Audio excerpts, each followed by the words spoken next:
Ang malaking bagay na nag-shape sa aking pag-iisip ay may mga bagay na mas mahalaga sa pera. Gusto mo kumita? Siguraduhin mo, ayusin mo muna yung reputasyon mo. Gusto mo maging successful sa business? Dapat pinagkakatiwala.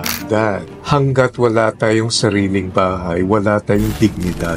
Isa sa mga pinakamalaking tradition or Asian culture na napulot ko ay paggalang sa iba. Malaking bagay yung natutunan ko sa kanila na pag pera mo, pera ng iba, hindi mo pera yan. Huwag mong gagalawin at huwag kang magnanakaw. Pag ikaw umutang, bayaran mo yan. Hindi mo pera yan. Kaya importante na kailangan na pangalagaan po natin yung ating pagkatao. Oo. Hindi lang reputasyon eh. Kasi pag inalagaan mo yung pagkatao mo, the reputation will follow eh. Correct. Pag sobrang ipon naman ako at sa sobrang consciousness ko sa pag-iipon, maapektuhan ngayon yung risk-taking factor ko. Hindi rin maganda sa negosyo yan. Tama. Again, I was reminded nung, yun nga, nag-assist pa ako sa iyo. You always say, your way of thinking will dictate your way of living. Pero yun yung importante. Alam mo, I think it brings you so much joy. Yung, with the idea of success without a successor is a complete failure. The only thing I can leave to them is to build their entrepreneurial skills. Tama. Dahil galing ako sa hirap, hindi ako makapapayak ni anak ko'y makaranas din ng hirap. Ang sagot ko sa kanila, congratulations, you just destroyed your children. Kaya ka nga umasenso, galing ka sa hirap eh. Ngayon magaling ka na, lahat gagawin mo komportable yung anak mo. Paano matututo yan? Tama. Ang turo ko nga sa aking mga anak ay, hindi na bali lugi tayo, huwag lang masira yung reputation. Just when the pieces seem to be falling apart, it may be God's way of putting the pieces in its rightful place. Hi there mga K-Punarios, this is Chinkitan, your pambansang world coach. Sa episode natin na ito, sobra akong excited because yung kakausapin po natin ay isang naging malaking bahagi ng aking buhay. At itong tao na ito ay talagang nagbigay sa akin at nagpanganak sa karir ko bilang isang manunulat at the same time isang tagapagsalita.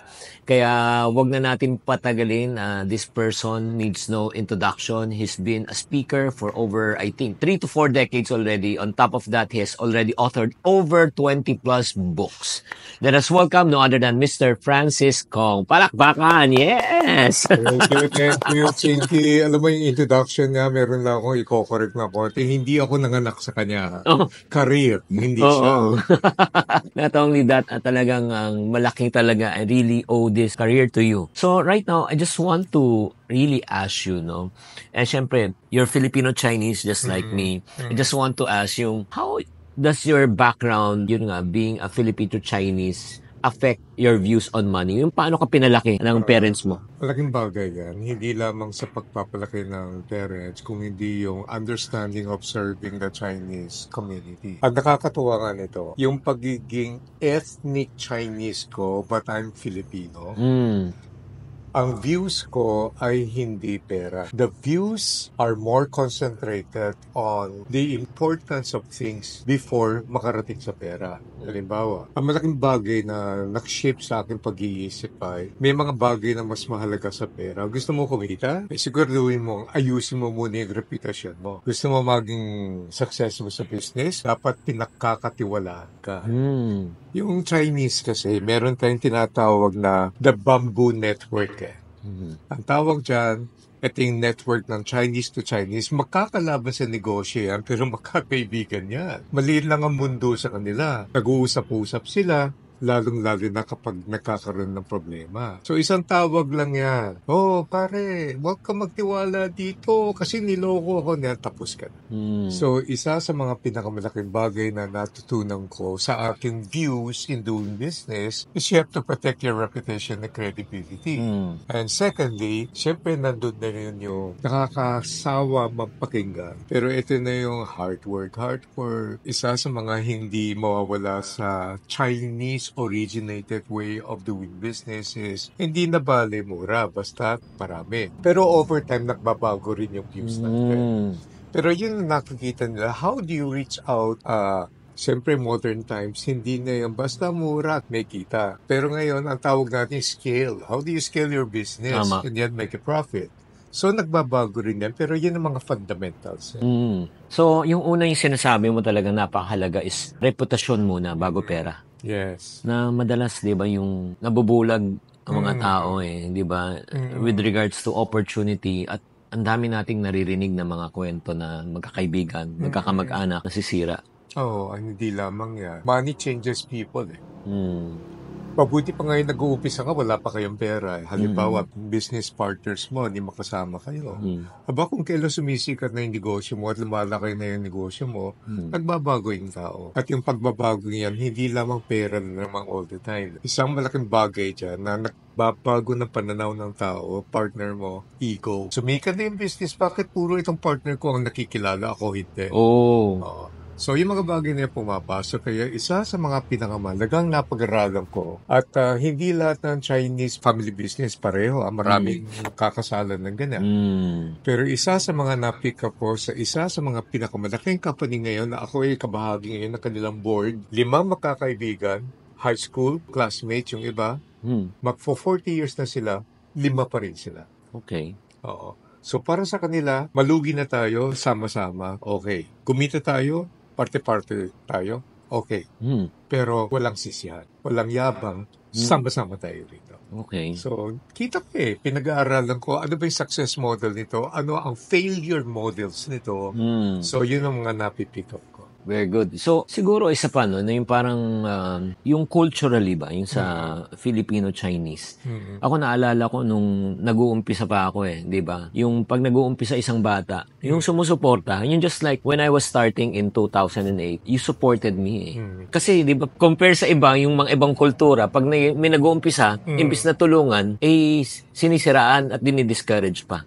Is that a cultural thing also? Ang sagot ko dyan, Benavides at Misericordia. Para sa mga bata, di na nila naintindihan. Okay. Noong araw, pag bibili ka ng auto parts, auto supply, isa lang pinupuntahan mo sa downtown Tondo, Chinatown area called Misericordia. Ito nagbebenta ng bearing, ito nagbebenta ng tambucho, ito nagbebenta ng Pag tinrace mo yung family tree ng mga yan. Oo. Ito pala dati nagtrabaho dito, ito pala ang boss niya yung kabila. Okay. Pero mag-away-away yan. Oo. Magkakaaway. So, ito naman ay walang kinalaman kay Pinoy ka o Chinese. Pero ito may kinalaman sa kondisyon ng puso yan. Halimbawa, 2008 ka ba nagsimula sa career? 2008, look at where you are now. Pero you still remember kung paano ka nagsimula. Hindi lang naman ikaw ang minentor ko Yung iba minentor ko, binigyan ko pa ng pagkakataon sa negosyo, bukod sa dinaya na ako, inaagaw pa yung mga customer ko. So, Pinoy ba siya o Chinese? Let's not deal with that. No, irrelevant. Irrelevant yan yung puso So, ibig sabihin, ang isang nakuha ko ay maraming mga nag-umpisa na nagtrabaho sa isa, natuto, bukas ng negosyo, kinalapin siya ngayon. Ngayon, sira na yung relasyon nila. Yung ibang marunong, ito yon. Nagtrabaho ko sa iyo, nag-aral ako, ngayon marunong na ako. Boss, partner tayo, bigyan mo naman ako ng pagkakataon. Hindi na partner sila. Tama. So, hindi nasira ang relasyon. Wow. Nakapag-discover pa ng ibang business, lalo pa silang lumaki. Galing. So, it's not a matter of Chinese-Filipino, it's a matter of the heart. Ang tanong, kailan kami magpa-partner? Ne, kasi may kasabihan tayo mga kaiponaryo as Filipino-Chinese. We would like to educate probably you guys. We have a saying in Chinese boy out so lang. Hindi marunong magpakatao. Oo, yun yung ibig sabihin yun, yung hindi marunong magpakatao. Yung tinulungan mo na, di ba, hindi pa marunong, kahit na hindi ka na lang mag-thank you. Huwag ka na lang gumawa ng hindi tama. Correct. Oo. So, ito naman, let's talk about traditions, customs, traditions related to money in Filipino-Chinese culture. Can you remember some? Marami. Sobrang daming traditions yung mga Chinese. At importante rin. Ako naman, nakakasala ako, hindi dahil sobrang tradition, sobrang konti. So, for example, alam mo naman ang pinanggalingan natin, hindi naman tayo pinanganak ng mayaman. Para sa akin, ang tradition ng Chinese, yung bilisan mo yung pagkain mo. May trabaho ka. Kahit fried chicken yan, kahit na dilata, Mm. bilisan mo yan. So, ayaw kong masayang yung oras ko sa pagkain. Kaya I can finish a meal until now. I can finish a meal in 10 minutes. Tama. Tatrabaho na ako. Hindi naman pala tama yun. Meron din palang tradition na yung pagkain na yan. You savor it, and you enjoy it. Pero dala-dala yan hanggang ngayon. Ngayon nakikita ko yung anak namin na masipag naman magtrabaho, pero they also learn how to enjoy food. Kaya naman pala, hindi ako nagse-celebrate ng birthday ko. Laging kliyente ko nagse-celebrate ng birthday ko. Kasi nandun ako nagtuturo eh. Pag nalaman nilang birthday ko, silang bumibili ng cake, ako hindi niregaluhan. Mali yun. Dapat may mga tradition to preserve the sanctity of the occasion. Pero ang kabaliktaran naman yan, iba. Yung tradition naman ng iba, halimbawa, in a local Filipino traditional community, ang tradition nila ay tradition at paniniwala. Kapag ikaw kumikita na, bumili na agad tayo ng sariling bahay. Oo. It's a tradition, it's a dream, it's an aspiration. Right and wrong. Halimbawa, nakapagtrabaho na ngayon yung anak mo, kumikita na ng konti, kumikita ka na, halika na, mag-down payment na tayo sa bahay. Aba, di lahat ngayon ng future opportunities ng batang yan, magnegosyo, wala na kasi nagbabayad ka na amortization, nahuli ka. Tama. So, tama naman yung family tradition, pero applied in the wrong context, nagiging mali din. Oo.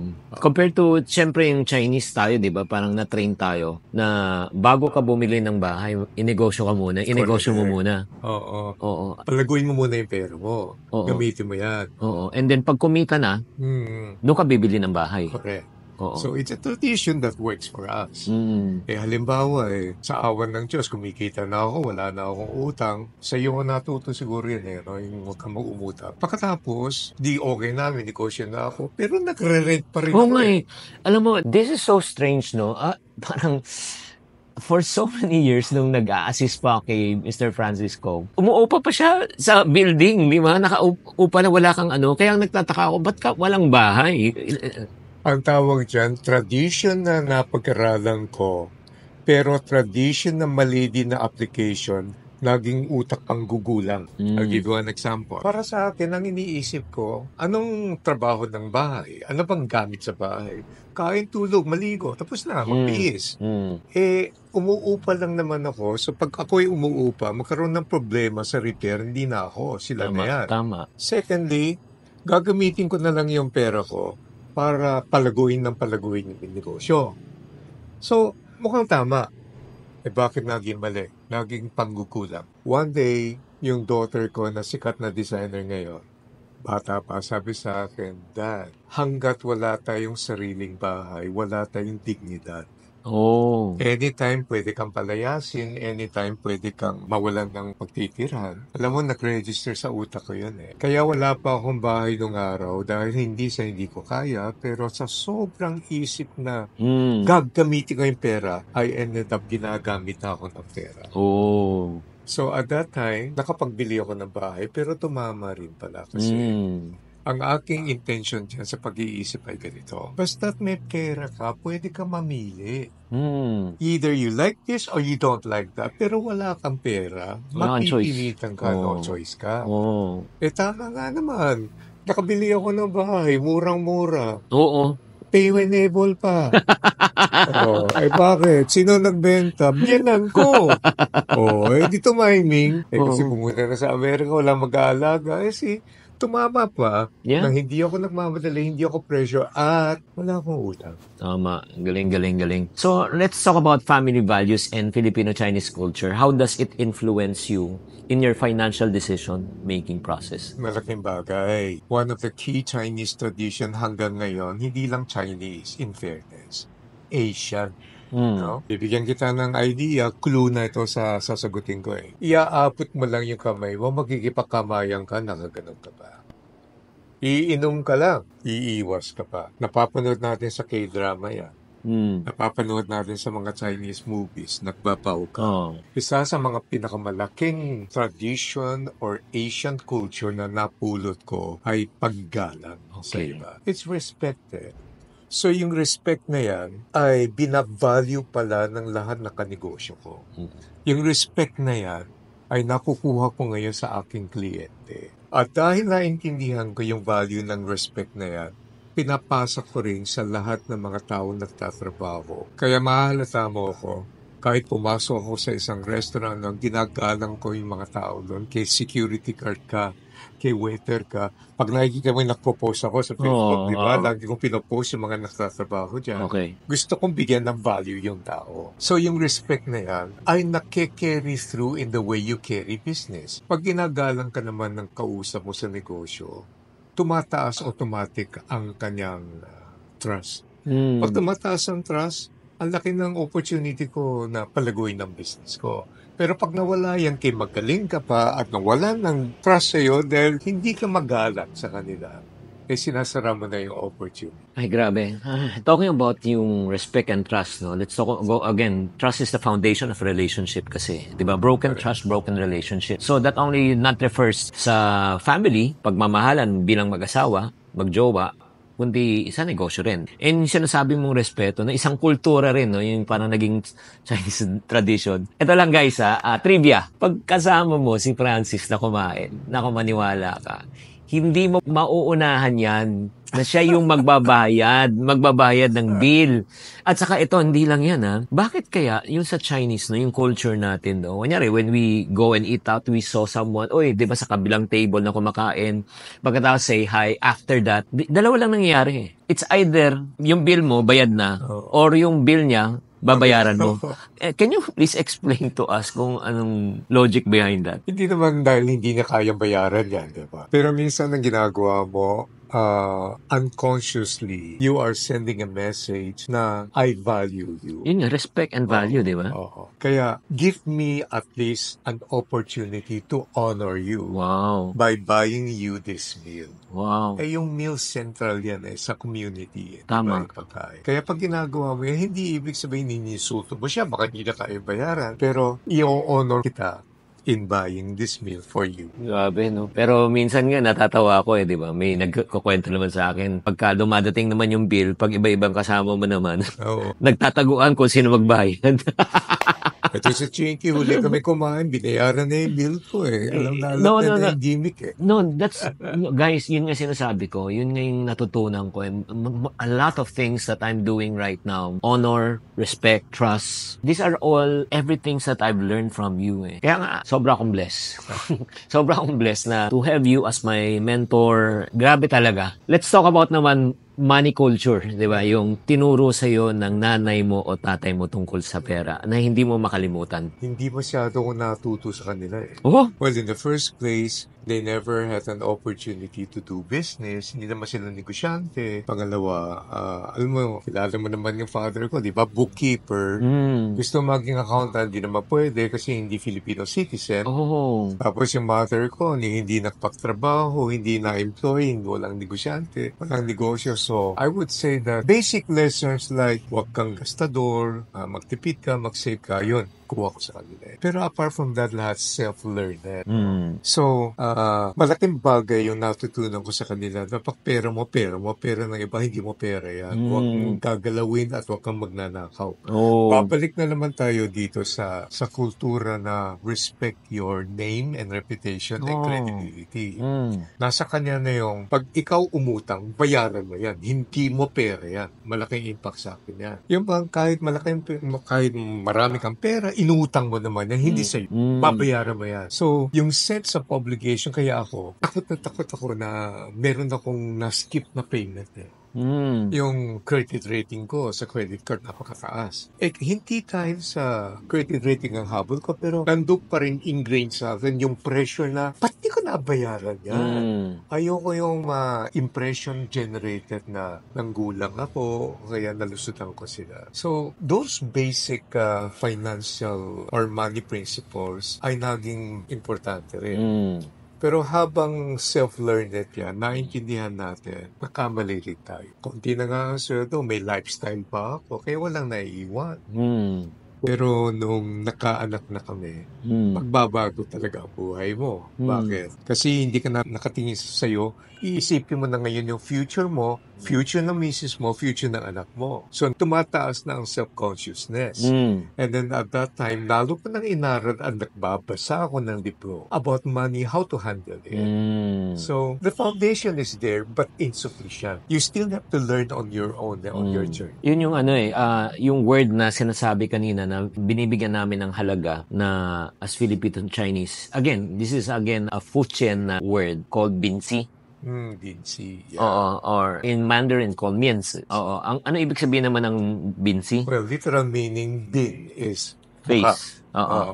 See believability. Oo. The facial believability Oo. of a person. Oo, importante kasi. Kaya, yun nga importante yun.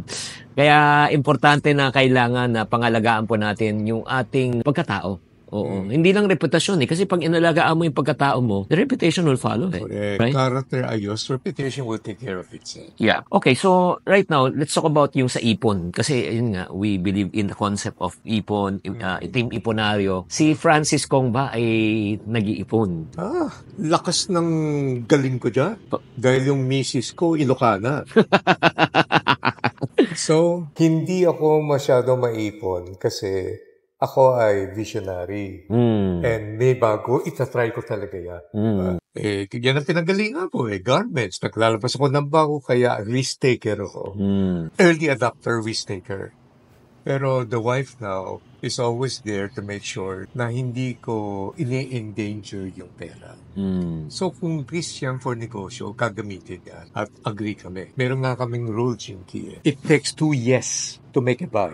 Kung meron akong gusto, yes ako, no siya, I don't buy. Meron siyang gusto, no siya, yes ako, no ako, yes siya, we don't buy. Okay. Pag meron akong bibili, yes ako, sabi na yes din, we buy. Agree. Okay. Ibig sabihin, automatically, nandiyan yung ipon, nandun yung financial feasibility, nandun na yung lahat, no?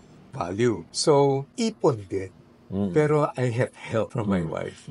Kasi pag sobrang ipon naman ako at sa sobrang consciousness ko sa pag-iipon, maapektuhan ngayon yung risk-taking factor ko. Hindi rin maganda sa negosyo yan. Tama. Kailangan, you have the ability to take risk. And taking risk involves spending. Kaya anything naman, pag na-extreme, hindi rin maganda. Depende sa konteksto at time. Any personal stories that you can share in terms of yung the importance of responsible money management in your family? Ano yung mga story na pwede mo maano? There are 2 general ways naman to generate money. Number 1, income. Predictable. Alam mo kung makano sa sweldo mo. Number 2, you use money to grow more money. That means investment. Number 3 pala, inheritance. Meron kang uncle na mayaman, namatay, napunta sa iyo yung pera. Number 4, bumili ka ng lotto ticket, bigla kang yumaman, which is the most ridiculous opportunity of them all. So maraming mga bagay yan. Pero while we talk about money, yung kikita ka, iipon ka and everything, wag nating kakalitaan ng isang bagay. The knowledge of handling money. Kaya importante sa akin yung meron tayong tinatawag na. Yung pag-iipon lahat, practice yan. Yung pag-aaral tungkol sa pera, the philosophy of money, the practice of money and everything, cognitive or cognition ang tawag. Cognition is where you get the word knowledge. Aalamin mo yan. So I'm gonna give you an example. Alam mo kung bakit effective ka, Chinky? Kasi ang tinuturo mo lahat ay basically truthful, correct. Ang pagkakamali ng karamihan sa pagturo ng pera ay ganito. Nagtuturo sila sa investment at pera, parang silang nagtuturo ng laws of physics. Ang physics kasi, hindi ka maka-escape E equals MC square. Diba? Hindi po pwedeng baguhin yung formula niya. Pag binago mo yung formula niya, magbabago ang takbo ng universe. Ang pera involves more on behavior kesa principles. Tama. Kaya kita mo lahat ng economista na project last year, lahat mali. Kasi iba yung economic principles, iba yung human behavior. And so, ang natutunan ko sa pera ay dapat tama ang philosophy mo, dapat ang cognition mo, knowledge mo, bago mo i-apply yung mga principles na yan so that you will have sustainable success. Let me give you one more example. So the Lord has blessed us with something na komportable kami. Well, we're not very rich, ha? Komportable lang. Pero nandito na kami sa stage na hindi na ako bibira para yumaman Tama. pa. Ang importante ngayon, paano ko i-leverage ngayon yung pera para makatulong sa ibang tao? Where is my mission in all of this? Or else, ano mangyayari niya? E di katulad ng mga ibang kliyente kong billionaire na hanggang ngayon miserable ang buhay, hindi nila alam ang mission. The mission now, at this stage of my life, is more important than making money. Pumapasok yung pera eh. Pero yung mission ang magbabalance or else nagpapagamit ako ng pera. Hindi ko na ginagamit yung pera. Alam mo yung sinabi mo, actually, while you are narrating that, again, I was reminded nung, yun nga, nag-a-assist pa ako sa iyo. You always say, your way of thinking will dictate your way of living. Correct. Diba? Wrong way of thinking, wrong way of living. Wrong philosophy, diba? Equivalent to wrong output. So, yun yung, di ba yan yung parang sinasabi mo dito eh? Correct. Pero, how do I make money now at my stage? I make money now, siyempre nagtitrain pa rin ako, pumapasok yan. I now position myself in my stage of life to make money through my children's ability to do business. Pero pera nila yan, hindi ko ginagalaw. So now, I want my children to learn how to make money and how to grow their business. Tama. Kaya, kung nandito ka lang, sabi nga ng daughter ko we have board meetings every day in our pajamas. Habang kumakain kami, nagsishare na ako Brian, di ba? Brian, yung Kurimo business niya, nag-grow. You should see the interchange of ideas behind. Brian, are you doing this? Naintindihan mo ba yung change in consumer behavior? Alam mo ba yung mga disruption nangyayari? Alam mo ba kung ano yung nangyayari ngayon sa philosophy ngayon ng mga landowners and malls? So now, I should be in that position to enable my children to grow their business. Kasi how much more money do I need? Yeah. I can use it now, but I won't use money to use me. Yeah. Pero yun yung importante. Alam mo, I think it brings you so much joy. Yung, with the idea of success without a successor is a complete failure. Correct. Diba? It doesn't really matter how successful we are or I am as a person kung yung next generation naman, diba, hindi naman successful. And can you please, I'll grant you the privilege to share, okay? Or proud dad naman to share yung the three of them, what are they doing, so ano yung mga accomplishment and mga opportunities nila. Early in life, ako'y nagpapasalamat doon sa isang encounter during the coffee shop. So may kausap akong trainer din. Habang kami ay uminom ng kape, sabi niya, alam mo Francis, parang tayo lang ang dalawang Chinese na nagtatrain sa corporate. Sabi ko, mali. Nakalimutan mo yung isa, sino Chinkitan. Oo nga, parang tayong tatlo. So, I was wondering... Is that Josiah? Oo nga. So, I was wondering, kasi wala akong permission kaya hindi ko mabanggit.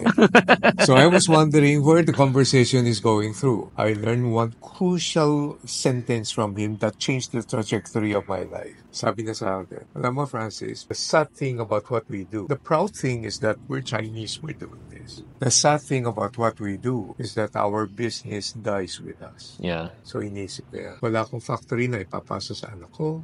Wala akong mga ibang negosyo na i-continue na anak ko. Hindi naman pwedeng pilitin sila maging speaker at writer katulad ko. And so, noon pa lang, naisipan ko na, the only thing I can leave to them is to build their entrepreneurial skills. Tama. Alam mo, Chinky, I never realized that today. Yung traditional business na ipapas mo ngayon sa mga anak mo, marami sila, hindi na tutuloy. So, tumama pala. Naawa ang Diyos Galing. That wisdom prepared them. So yung anak mo ngayon, nag-experiment siya with food. In Maginhawa, nagtayo siya ng Crazy Katsu, which becomes very famous. So nag-branch out na siya, pero very slow ang progress because of the partnership philosophy. During the pandemic, kung lahat ng tao ay nagsasabing wala na akong pag-asa, wala na hope, nagtayo siya ng pandemic business. So, ito currently ngayon, itong sumisikat, yung Kurimo ice cream niya. Yeah. Yung daughter ko naman, si Hannah, mahilig sa fashion. Ay, sikat na fashion designer siya ngayon for wedding gown. At yung bunso ko, si Rachel, siya na lang ang single sa anak ko, naging entrepreneur at ang hawak niyang produkto, ang pinakamahirap sa lahat, tatay niya. Ako yun. So, siya na ngayon ang Alam mo, kadil niya mga government agencies, kadil Mm. niya yung mga malalaking company, ang galing makipag-deal niya na. So, sinisigurado niya yung prinsipyo hindi nababago. How can we serve you and how can we add value to you? So, meron siyang nagagawa ngayon na hindi ko nagawa nung araw. Oh. Bakit? Fundamentally, tuturuan ko sila maging entrepreneurial. Dahil wala na akong maipapasa sa iyan. Kayo na yan. So, that becomes the trajectory ng aking buhay ngayon. And itong malapit na nagsusulat ako ng column sa Philippine Star. Bago nangyari yung pandemic, dapat magsusulat kami ni Rachel, yung bunso ko. How to survive the family business. Oh. Hindi lang natuloy. Ganda. Pero itutuloy namin yan. Tapos pinakita sa akin yung isang article, nung nabasa ko yan, i-feature yan sa isang Sunday. It took the children almost 30 years plus to realize na yung mga ideas na binibigay ko sa kanila, workable pala. Kasi yung mga anak ayaw makinig sa magulang. Totoo yun. Ngayon lang nila na-realize, sabi na, all the time Dad has been saying this. Ngayon ko lang nakikita na napapractice na namin ngayon. So, what do we do? Mag-iwan ka ng pera, gagastusin yan pag hindi marunong. Mag-iwan ka ng bahay, bebenta yun, kaya masunugan ka pa. Iwanan mo sila ng values. Love God, love neighbor. Iwanan mo sila the ability to be creative and to be entrepreneurial. And who knows? In the future, yung mga business nila ay hindi natin kaya, sila lang ang marunong. Tama. Nagbabago ang mundo eh. Alam mo guys sobrang akong overwhelmed right now.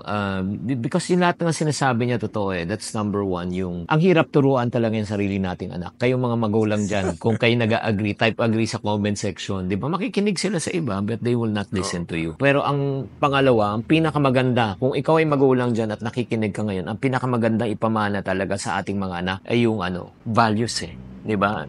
Totoo yun eh. Yung sinabi mo, it's the first generation that makes the million. It's the second generation that inherits the million. It's the third generation that loses the million. Kasi yun nga yung value of hard work nawawala. What can you say naman about yun nga, yung mentality, yung entitlement mentality? Kasi nga, hindi katulad natin, taga-tondo tayo eh. Diba? Tapos during the time, talagang benta-benta, face to face. Ngayon, internet na lang, talagang it's all social media already. So, yung parang feeling ng mga kabataan ngayon, mabilis lahat. It's everything so fast. So, how can you break that type of a mindset? Well, una sa lahat, meron ako sinulat sa column ko na babaguhin at i-challenge din natin yung pag-iisip na first generation start, second generation grows, third generation destroy. Not necessarily true. Yung pala ay isang cliche o pag-iisip na nakabase sa isang study na ginawa sa Pittsburgh in the US na mali. Tama ang kanilang conclusion. First generation nag-start, second generation expand, third generation nira. Pero ang hindi nilang pinakita, yung detail. From the second generation to the third generation, bago nasira yan, that was about 80 years. Oh. In other words, kung titignan ko naman yung mga client ko ngayon, marami sa kanila nasa fourth generation na lalong lumalaki pa. If the foundation is Values right, na naman. I don't care what generation you are in, you can grow the business. Kung mali naman ang foundation and values, second generation, first generation lang, patay na yung business mo eh. So, that is one thing you have to put in context. Okay. Pero ito yung sinasabi mo, first, second, and third, very true yan. Doon sa mga maling philosophy ng magulang. Ano yan? Number one, dahil galing ako sa hirap, hindi ako makapapayag ni anak ko'y makaranas din ng hirap. Ang sagot ko sa kanila, congratulations, you just destroyed your children. Kaya ka nga umasenso, galing ka sa hirap eh. Ngayon magaling ka na, lahat gagawin mo komportable yung anak mo. Paano matututo yan? Tama. Second is, i-refute ka rin yung philosophy ng mga turo sa bahay na hindi nilalabas. Dalawang klaseng tao lamang dito sa mundo. Yung manloloko at yung niloloko. Kaya anak, mas mabuti na yung ikaw yung manloloko. Nagtataka ngayon ng magulang, buhay pa sila, niloloko sila eh. Ayan ang tinuro. Values. Di pag nag-business niya, lolokohin niya yung customer niya. Pag nag-partner siya, lolokohin niya yung partner niya. Bumabalik. Mali ang turo. Ang turo ko nga sa aking mga anak ay, hindi na balilugi tayo. Huwag lang masira yung reputation natin. Bawiin natin, pera lang yan eh. Pero pag nasira ngayon yung pangalan mo, sarado na yung mundo. Grabe. So, yung mga bagay na yan, nuances na maliliit na bagay. Yung entitled. Siyempre, Si tatay, nanay, galing sa hirap. Makikita mo yan sa mga, kahit na pag-usapan natin ngayon, mga malalakas kumita ngayon sa online shopping, tsaka yung Oo. mga TikTok Oo. na yan. Sabi ko nga sa kaibigan ko, nagsishare kami, sandali na lang ang success niya, babagsak na yan. Bakit? Kumikita nga na milyon-milyon. Ngayon, puro show na ngayon sa YouTube, TikTok, lahat. Nung nagkumpisa ako, pinagtatawanan ako ngayon. Pero tignan mo ngayon, no? Grabe na ang suot ko, mga brillantes pa. Formula for failure. Bakit? Umpisa na yan. Bakit? Na-entitled ka na eh. Mm. Ginawa mo lang yung rags to riches story mo ngayon as handle mo, but you're actually bragging about yourself. Anong sabi sa Biblia? Pride comes before destruction, a haughty spirit before a fall. Umpisa na yan. Mali na ang values. Kung gusto mo patagalin yan, ayusin mo yung values mo. Hindi dapat ganyan. Mm. So, yung entitled na yan, lalo na pag nakapak-inherit ngayon ng negosyo, ayan na, sisirain yan. Kasi hindi niya alam, behind the success is a process.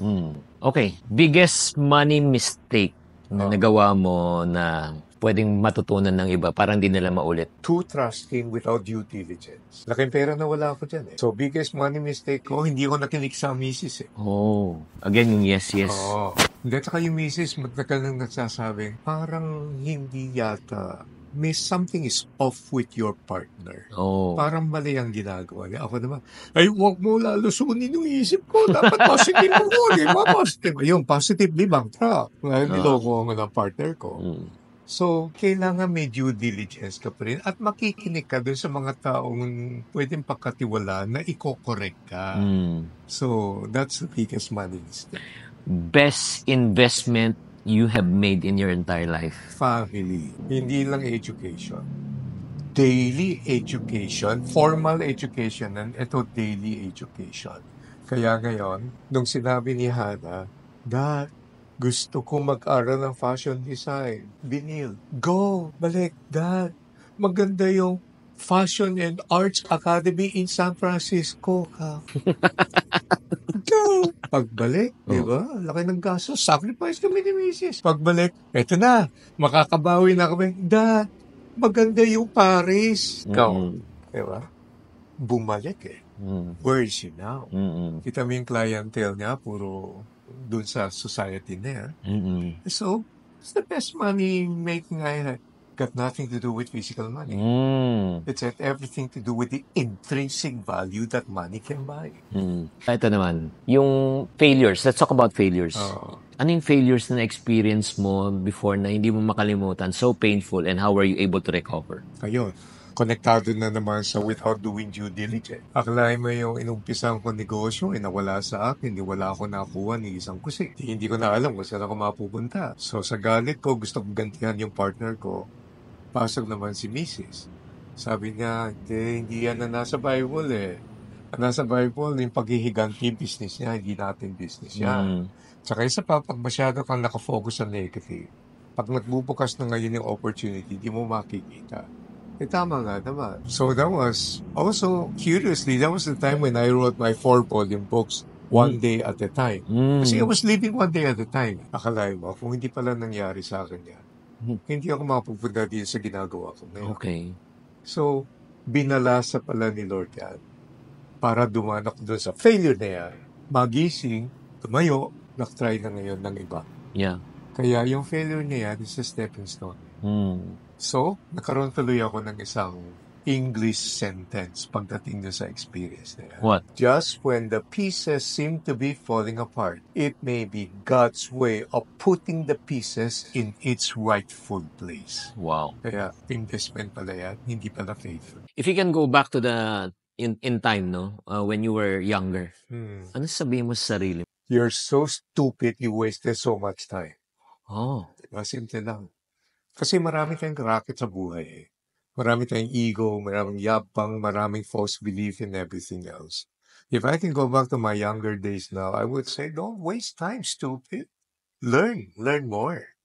So, katulad na kinuwento ko sa iyo dati, lalo na nung hindi ko pa na-meet si Lord. Wala na nga akong pera, mayabang pa, may lifestyle pa. Ayun ang masamang kombinasyon. Wala nga pera, mayabang pa eh. So if I can go back to my younger days, I would say time is the most precious resource of them. Once you waste time, it doesn't come back. Yung pera, Outcome lang yun. If you do things correctly, it will lead you there. Pero pag nandyan na, you don't allow yourself to be enslaved by it. You use it. It becomes a tool for you to achieve something more. Eh, nung araw kasi ang turo sa akin, pinakamahalaga pera. The Chinese culture, by the time you reach age 40, dapat millionaire ka na. Kung hindi, baksak ka na. Eh, kita mo naman ang pressure sa atin nung araw. Grabe. So, Francis, thank you very much. Where can they follow you? Especially yung mga kabataan dyan na nakikinig, mga OFW natin, mga kasama at mga kaiponaryo. Where can they follow you? Very active ako ngayon sa LinkedIn. Active pa rin ako sa Facebook. Wag sa friends page kasi hindi na kaya. No? Sa like page na lang. Very active din ako sa Thread. Active ako sa block page ko. Nag-aaral pa ako ng sayaw katulad ni Chinky para mag-TikTok ng konti. So I'm all over the place. Yeah, they can find me there. And para naman doon sa mga nanonood na medyo mas may edad ng konti, mahilig ka pa rin sa dyaryo, every Saturday and Sunday may column ako sa Philippine Star. Para naman doon sa mga magsusulat, sa sobrang galit ako na wala akong ginagawa. Nung Christmas, tsaka nung isang araw, maglalabas na ako ng 4 na bagong libro. Wow! Looking forward. Okay, Ninong, fun lang to. This is an ipon card. We want to challenge people kung paano makasave ng 100,000 pesos by using this card. So, ang gagawin lang natin, there are 60 cards. Pipili ka lang ng isa. Yung ginagawa ng mga magikero. Oo, yan. Oops. Choose one. O sige, pakibasa. Ano nakasulat dyan? Galanteng Partner Challenge. Ang maghuhulog ng savings sa ipon box mo ay si jowa, asawa or partner. Lambingin mo siya na magbigay ng malaki para mas malaki rin ang maiipon mo. Kung single ka, maghulog ng 150 pesos. Okay. Di ba? Kunyari, si Mrs. Di ba? Parang hihingi tayo ng pera. O, isa pa. One last. Ipon card. Body Parts Challenge. 10 mga daliri, kamay at paa, 2 tenga, 2 mata, ilong na maganda. Dahil 25 ang total kapag inad mo ang mga body parts, 25 pesos muna ang ihuhulog mo sa ipon box at wag mo ihulog yung ilong mo at